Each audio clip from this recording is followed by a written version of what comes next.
When painkillers and other treatments don't work, special implants can help patients with chronic pain. So coming up, we're going to hear what a life-changing difference spinal cord stimulators provide.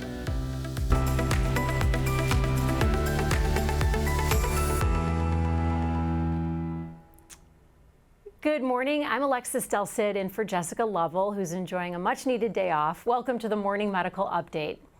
Some people live in pain every single day. There are different ways to manage it. There's pills, injections, exercise, physical therapy. But when those don't work, some patients benefit from a special device implanted into their back. Today, we're hearing about the huge difference this implant has made in two people's lives. Here with me in the Dolph C. Simons Jr. Family Broadcast Studio is Dr. Christopher Lamb. Dr. Lamb is an interventional pain management doctor here at the University of Kansas Health System. Thank you for making time to join us this morning. One of your colleagues is also with us. Dr. Dawood Syed joins us virtually this morning. Dr. Syed is an interventional pain medicine doctor here at the University of Kansas Health System, as well as Dr. Syed, you are the Division Chief of Pain Management and the co-founder of the American Society of Pain and Neuroscience. A lot of credentials behind your name. Your business card is jam-packed with credentials. Thank you for being here. And we're also hoping to meet two patients who receive spinal cord stimulators to help pain. We're waiting on David Conway to join us. He had a doctor's appointment, so of course that comes first, but if he can jump on, we're gonna get him. And we have Diana Prouty joining us remotely. Thank you for being here, Diana. We appreciate you taking the time to join us. Dr. Lamb, I want to start with you just on the basics. How does a spinal cord stimulator or an SCS work? All right, well, thanks for having me. Spinal cord stimulators are kind of this therapy that we're having now in this field called neuromodulation, which is kind of a field of science and medical treatment that we're calling electroceuticals. And basically, we're treating neuropathic pain through using electrical signals that hinder, change, or impair these signals that from reaching to the brain. Different devices use different waveforms, different modalities, but in essence, it's using electricity to alter how pain signals are sent to the brain. It's fascinating that something like this can help so many people who really were feeling helpless for a while. It can be so depressing to have chronic pain. Both of our guests today, hopefully when we get David and Diana use the Evoke system. What about the Evoke system is different from other types of implants? So that's a really good question. You know, spinal cord stimulation has been around since the 1980s. We've grown a lot from the days where it was a device implanted in the back connected to an external power source where you're not really mobile, to where we have these small implantable pulse generators where people can go anywhere, do most things. Throughout the years, there's different waveforms, and like I mentioned, there's different properties about each device that make them unique and may benefit different types of patients in different situations. What's special about this device is that I usually tell patients that this is a input-output device. And what do I mean by that? This is the first device available where you can measure how your nerves are responding to the signals that you're emitting. And so basically, when patients have this device, they measure a therapeutic threshold for them. They measure a minimal signal and a maximal signal. And the device is able to keep the amount of energy supplied to the spinal cord within that range to help treat their pain conditions. So it's kind of unique because when you move, they always teach us in anesthesia, and it's relevant in this situation.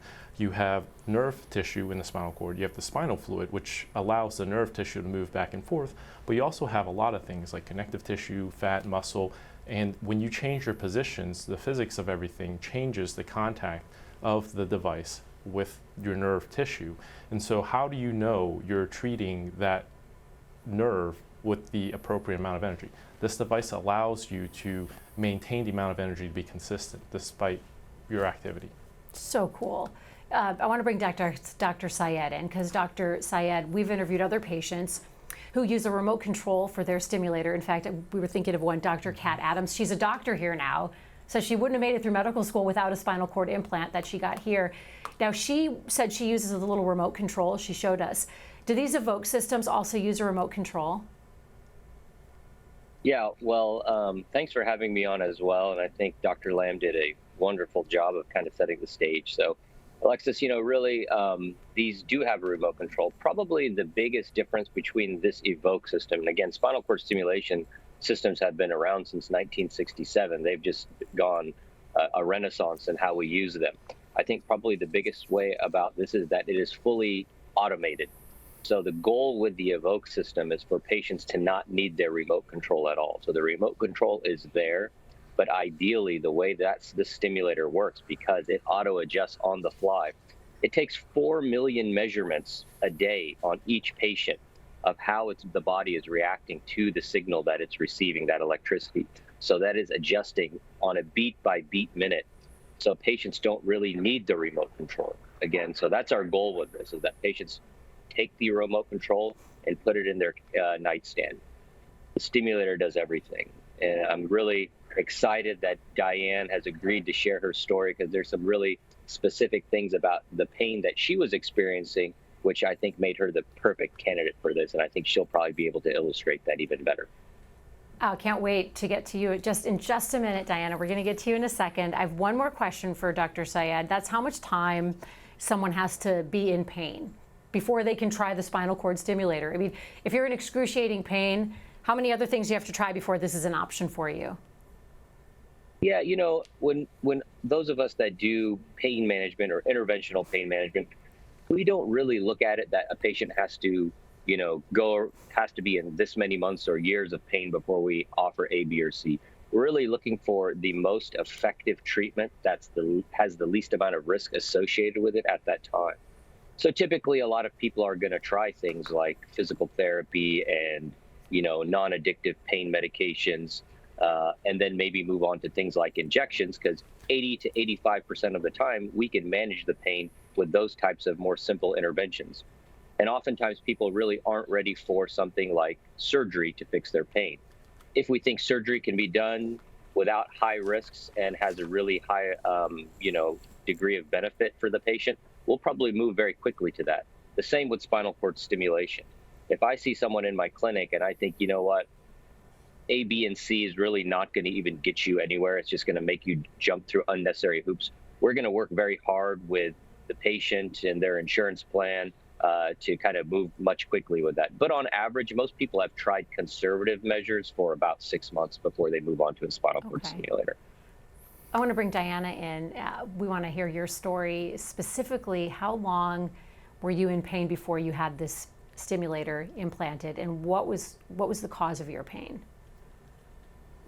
I was in pain for about a year, about 14 months actually, trying conservative measures and all those that Dr. Syed was talking about.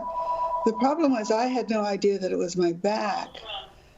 So, sorry about the phone. My symptoms were in my arm. What happened was I was having a dinner party, making my dinner table bigger, and it fell, and I tried to catch it. And that's when I started having pain in my shoulder and my elbow and my arm. And it just got worse and worse. And we tried all those things. So I finally had an EMG and looking at the spinal nerves. So that was helpful, because finally we found that it was a back problem, not an arm problem. So it just took a long time to figure it out. So just to be clear, you had a problem in your back, but you weren't feeling the pain in your back? You were feeling it in your arm? I was very severe. It was so bad I couldn't even write my name. Wow. And spent a lot of time on the couch with ice bags under my arm and the places that hurt. But finally, all the pieces started coming together. So there was a delay at even getting started. Once I started working with Dr. Syed, we tried the conservative measures. They did not work. And we pretty quickly moved into having the spinal cord stimulator placed. And I was very happy with how that turned out. It's a process. It takes a long time to do the adjustments so that it's really effective. And it's something that requires patience on the person who's getting it, from the person who's getting it. So Go ahead. Oh, I was going to ask about something that you just said about how it took these adjustments and tweaks before it was just right. I'll ask you more about that in a second. Dr. Sayed, how do you do that tweaking of the stimulator?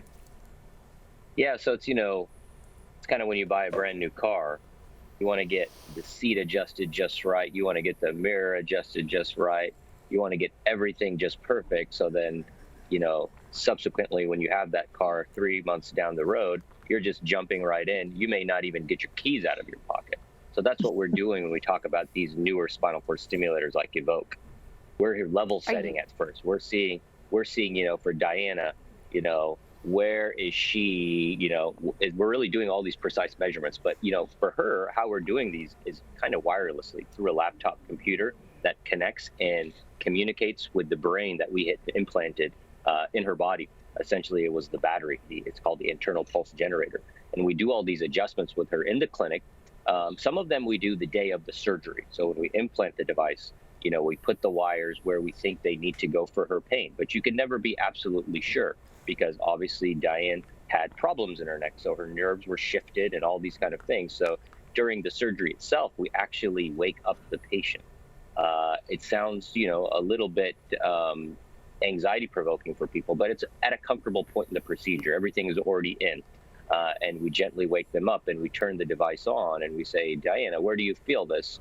And, we ask them if we can really get it in that general region of where her pain was, which was her in her arm. And we were able to do that there. But then after that, the first 3 months, we're really trying to adjust it, fine tune everything. Because, when she's up and she's making dinner, we want it to kind of be at a different setting. So we're finding all those different settings. So we do that all in the clinic and we do that kind of electronically, wirelessly. But it does take some time. But once we get it perfect, the patient really doesn't need to come back in for those unless there's some major change in the way the wires are or in their body. And that's what I want to ask Diana is once you guys had that level perfect, how quickly did you start feeling relief? And how long has it been since you've had to go back in? I'm kind of through with that. I go in for checkups at this point, but I had to go in fairly often during that process. And now I'm just living my life. I'm not hurting anymore. I'm functional. But I was really surprised that they didn't have to touch me with anything. I sat in there and they put a device near me and then they were able to look at what was going on and the reaction I was having. It was really quite amazing and easy. I love hearing. You're back to life. You're back to doing whatever you wanted to do pre-pain. Yes. Dr. Lamb, can you talk to us a little bit about any common denominators when it comes to this kind of pain?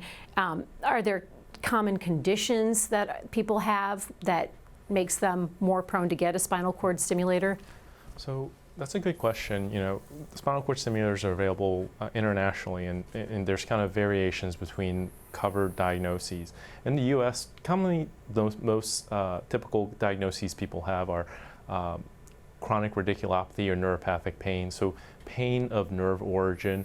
Sometimes people can have it from something called failed back syndrome, a condition where you have back or leg pain, neck or arm pain that exists, requiring you to get surgery and subsequently return after surgery that is due to nerve-related origin. Diane mentioned something very unique in that she had an EMG and all these other tests to confirm these, and that's kind of exactly what we're looking for when we're looking for indications for this. It's people with nerve-related pain that failed conservative treatment, medications, therapy, interventions, and that's when we start thinking about spinal cord stimulation. It still strikes me that Diana thought it was an arm problem, but it was all able to be fixed by going to her back. Is that common? So it's more common than you think. So when we kind of evaluate patients, talk with patients, kind of look through their history and imaging, a lot of times you associate back pain with back pathology. But if you think about the anatomy of everything, the brain is connected to the spinal cord, and then when the nerves leave the spinal cord, they're called spinal nerves. And these spinal nerves provide myotomal and dermatomal coverage for your body, meaning that if your L4 nerve, I always tell patients, if your L4 nerve is pinched, you may have back pain, but it may cause you to have pain in the distribution of where the L4 nerve usually provides sensation. which is typically back, buttock, lateral hip, anterior thigh, over the knee, down to the foot. And so when a nerve in the neck is pinched, it causes arm symptoms. So Diana, did it cure your pain completely? Is it totally gone? It is totally bearable when I have it. I do have breakthrough pains. It's interesting because I'm so comfortable that I get to the place where I sort of forget that I've had this problem and still have the problem, but it's being cared for with the electricity. And I will do things like help the people clear the tree limbs. And then I'm reminded that maybe I shouldn't do that. But you feel so good, you jump right in and start doing it. And that's what people do. They do well, and then they forget, and then they get back, and then they start doing well again because they know the concept. But yeah, I'm not totally pain-free, but and I am 81, so when one is 81, one has aches and pains. So I'm not related to this. So I can't say that, but I can say that my arm pain is definitely improved, and I would put it at overall about 80%. Wow, that's remarkable. Dr. Syed, your life's work is helping people with pain. You're the co-founder of a national professional group, the American Society of Pain and Neuroscience. What inspired you to create that group and to just take this journey professionally? Well, in a simple terms, it's stories like Diane's. I think that Diane's story is not very rare when you talk to just normal people. You talk to your aunts and uncles, your grandparents, and either they have a similar story or they know someone dealing with it. So the main reason when we decided to start the American Society of Pain and Neuroscience about 6 years ago was that we really wanted to, educate, starting in the United States, all our clinician colleagues on these advanced therapies. This space or, medical technology, it moves so fast that we really thought that there needed to be a new society of kind of innovative physicians and clinicians. We have scientists, PhDs, all working together and really kind of dissecting, digesting the new technology that comes out there, and then validating it for people through educational programs like our annual meetings. So doctors can come in, patients can come in and say, wow, okay, this society thinks that this is a legitimate therapy. They do think there's these limitations, A, B, and C. These are the right patients to put it in. These are the wrong patients to put it in. So we can help people digest that. Because for the, all of us just kind of working our day-to-day practice, it is hard to kind of digest all of this stuff. It all sounds great if you just listen to the marketing. But really, when you get down and you have to read the scientific papers, it really kind of is where kind of the rubber meets the road. So, and that's why like a technology like the Saluda implant, the Evoke implant, is really unique. It was, when I was looking at the clinical work, this was developed by a scientist named John Parker in Australia, who helped develop the cochlear implant for the ear. And he used that same knowledge to kind of develop this device for the spinal cord. And it makes too much sense. You're like, wow, why haven't we done this before? And, I've been putting in spinal cord stimulators my whole career, which is almost 13 years right now. But I always wanted that feature there. What we were trying to do is have the patient kind of use it with the remote control and set it up and set it down, which is great, but, again, it's better if people can be like Diane and just come, like, I love the word that she said, sometimes I just forget that I have the pain. That's what you want people to say.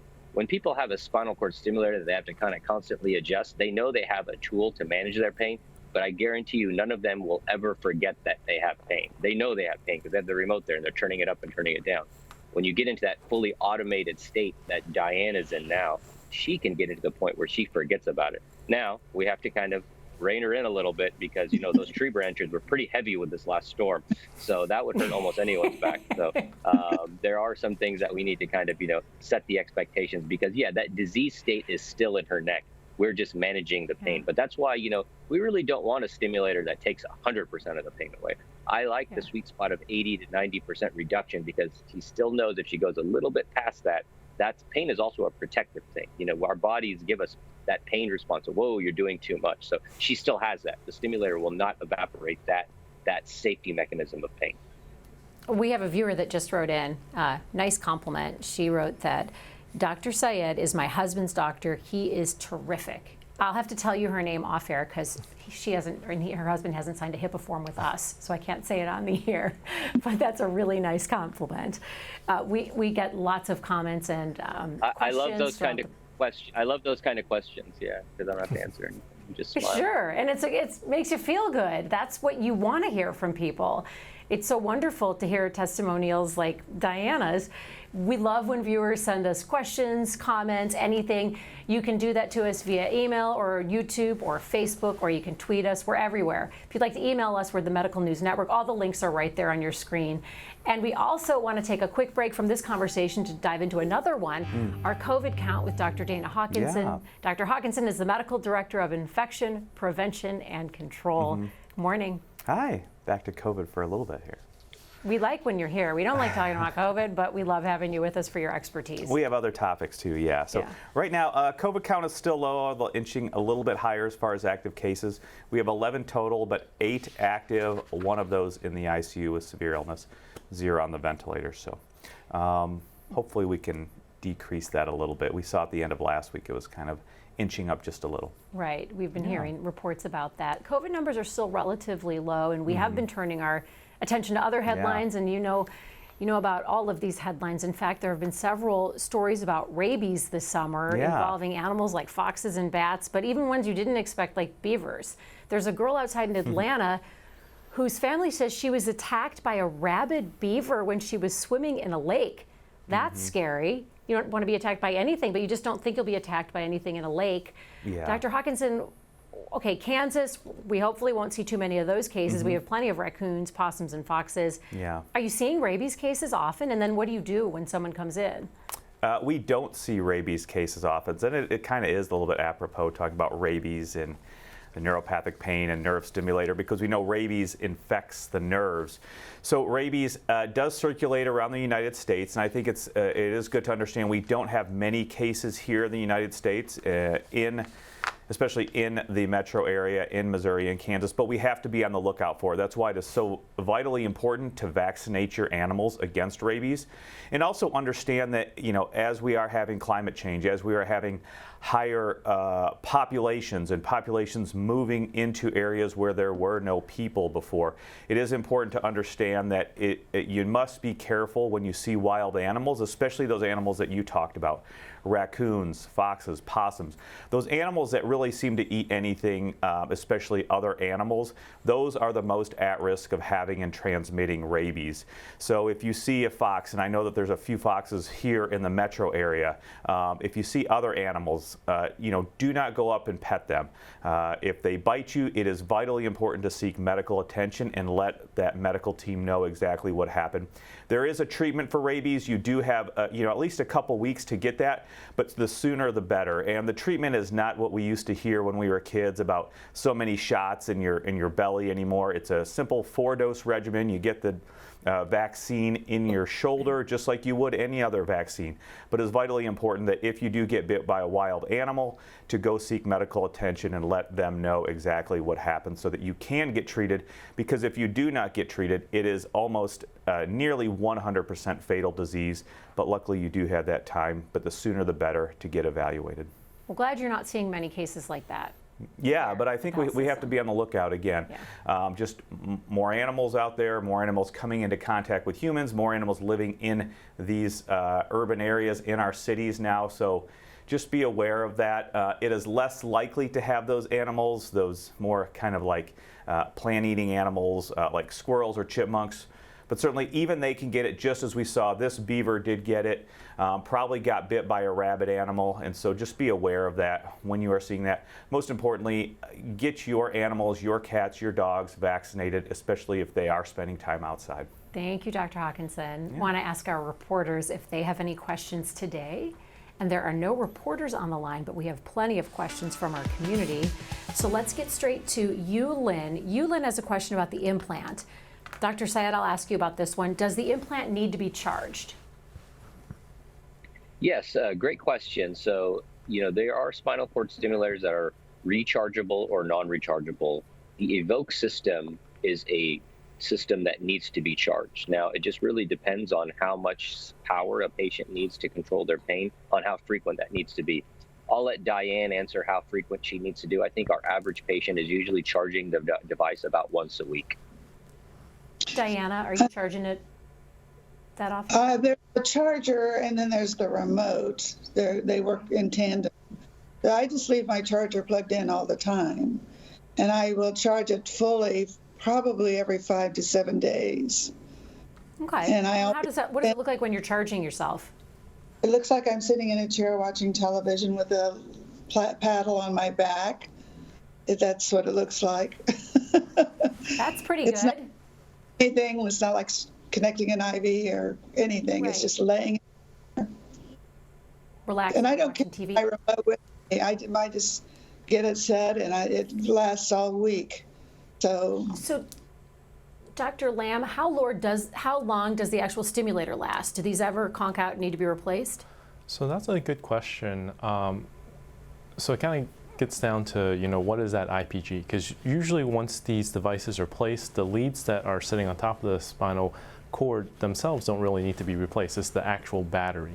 And so one of Dr. Syed's friends, national figure in pain medicine, Dr. Deer, wrote a paper about, I think it's about a year now, that kind of looked at basically Medicare database data about primary cell, which is non-rechargeable, and rechargeable batteries. And it ended up being that about 7.5 years is when you would need one of these devices replaced.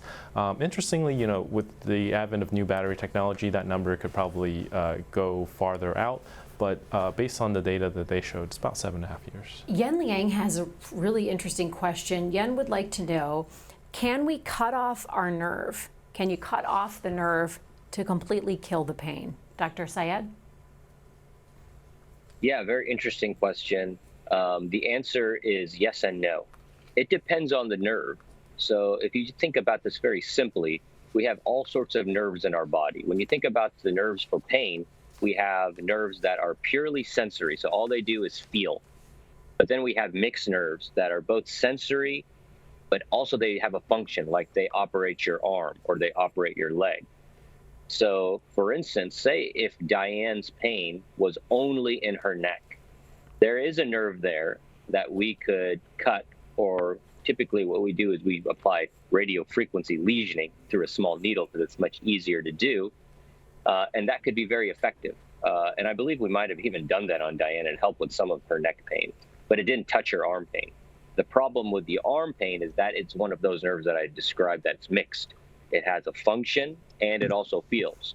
So if you cut that nerve, there's a chance that we could improve her pain, but there's probably a way too big of a trade-off in that her arm would not function like she wanted it to. So that's the problem there. So most people, pain is a bad thing, but if you take away the function, there's, that's something people, really, physicians or patients really aren't willing to accept. So that's why electrical stimulation is a perfect option for that, because it can treat both sensory and the functional nerve pain without removing the function. Actually, most people function actually increases quite a bit because the pain actually decreases your function, and we can get rid of that part of it.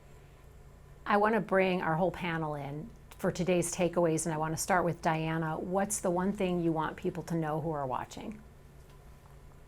I want you to know it's good to be back, to be able to do the things I like to do and want to do, to be social.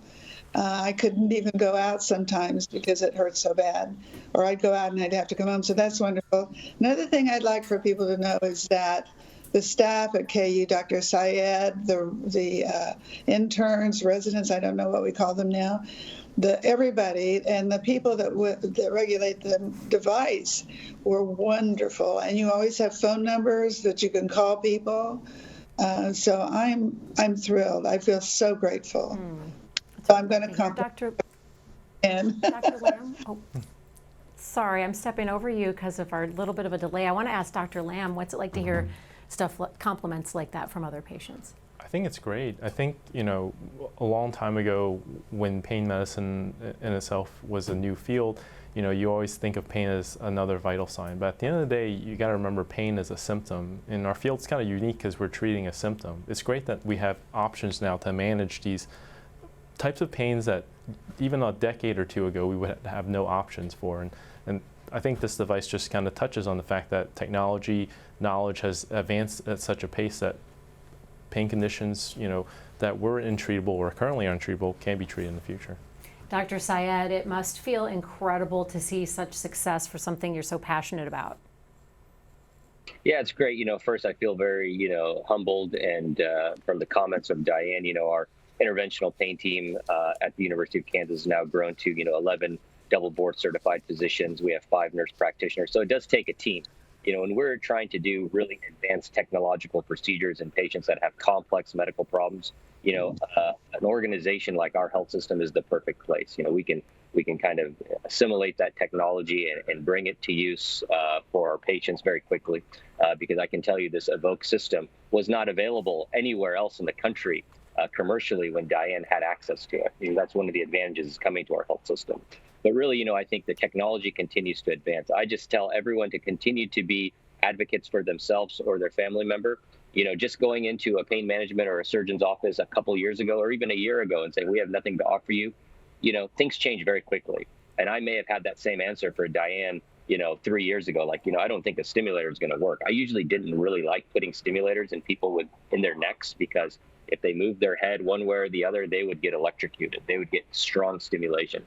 And you can see Diane right now in the video. She's moving her neck back and forth, and she looks like she saw the smile on her face, because it's the beauty of that automated system that she had. That Evoke Saluda system is essentially doing this on the microsecond level. It almost knows before she's going to turn that physiological signal is changing, so it's turning down the volume. So it's not, turning there's a siren going off right now here in New York City. And I can't turn it down, but Diane can do it with that system she has. So really wonderful thoughts here. And thanks everyone for your opportunity to kind of share her story and our story with us. We need the Evoke system when there's background noise and we're interviewing people. That would be brilliant. If you can invent that, patent it, you'd make millions of dollars. Thank you so much for being here, Dr. Syed, Dr. Lamb, Diana. We just don't want to see you. If anyone sees Diana out lifting tree limbs, pull over and tell her to stop. We want you to protect your back. Thank you so much to our viewers as well for being with us today. We will see you right back here on Wednesday. Coming up Wednesday on Open Mics with Dr. Stites. The world practically stopped in order to fight COVID-19, but long COVID isn't getting the same attention or funding. I'm Jessica Lovell on the next Open Mics with Dr. Stites. It's Show Me the Science, with the doctors defining long COVID, how they decide which symptoms do and don't apply. Wednesday at 8. Subscribe to our Morning Medical Update and Open Mics with Dr. Stites podcast. Now, everywhere podcasts are available.